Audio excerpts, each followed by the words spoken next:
Hi everyone, చూసారు కండి మా పరిస్థితి ఎలా ఉందో. ఇలా చేశారు మొత్తం. దీనికి కారణం ఏంటో నా షార్ట్ వీడియోలు చూసిన వాళ్ళకి అర్థమై ఉంటుంది. అసలు విషయం ఏంటంటే, ఆంటీ మాట్లాడుతుందిగా పని మనిషి గురించి. అప్పుడు నేను వీళ్ళని పట్టుకొని వచ్చే కంగారులో నాకు సమాధానం సరిగ్గా చెప్పకుండా వచ్చేసాను. వచ్చిన తర్వాత కంగారుగా వచ్చేసానే ఆమె ఫీల్ అయిపోయి ఉంటుందేమో, లేకపోతే నన్ను పొగరు అనుకుంటుందో అది ఇది అనేది ఒక క్వశ్చన్ ఆన్సర్ రెండు నేనే చెప్పుకొని ఓవర్ మంచితనానికి వెళ్ళి కింద మాట్లాడి వచ్చేసరికి ఒక 5 మినిట్స్ అండి. 5 మినిట్స్ గ్యాప్లో ఇదంతా జరిగింది. వేస్తే వేశారండి, సర్దుకోవచ్చు. కానీ అవి ఎన్ని ఉన్నాయో ఎన్ని పోయాయో తెలియదు.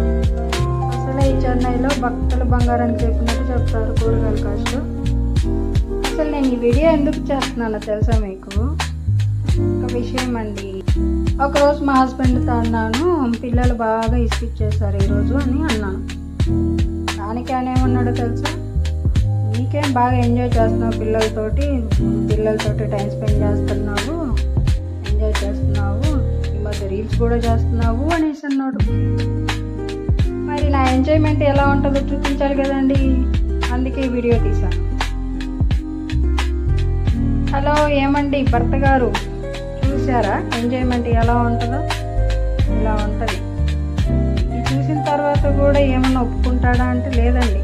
వీడియోలో వాళ్ళ కూతురు హెల్ప్ చేస్తుందని, అది చేస్తుంది, ఈ పని చేస్తుంది, అది ఇదని అట్లే కవర్ చేసుకుంటాడు. నేనేం చెప్తా అంటే, ఏదైనా చెప్పినప్పుడు ప్లీజ్ అండి, మా హస్బెండ్ లాగా ఎవరైనా థింక్ చేస్తే కొంచెం ఆలోచించి మాట్లాడండి. ఇదే ముందులే తొక్క, ఇంకా చాలా చాలా ఉంటాయి, అందరి ఇళ్ళల్లో ఉండేవి కదా అనుకుంటారు. అందరి ఇళ్ళల్లో ఉంటాయి. నాకు కూడా ఇంతకంటే ఘోరంగా జరిగిన సన్నివేశాలు కూడా ఉన్నాయి. మీకు కూడా ఇలాగే ఉంటే, మీకు నాతో షేర్ చేసుకోవాలనిపిస్తే షేర్ చేసుకోండి.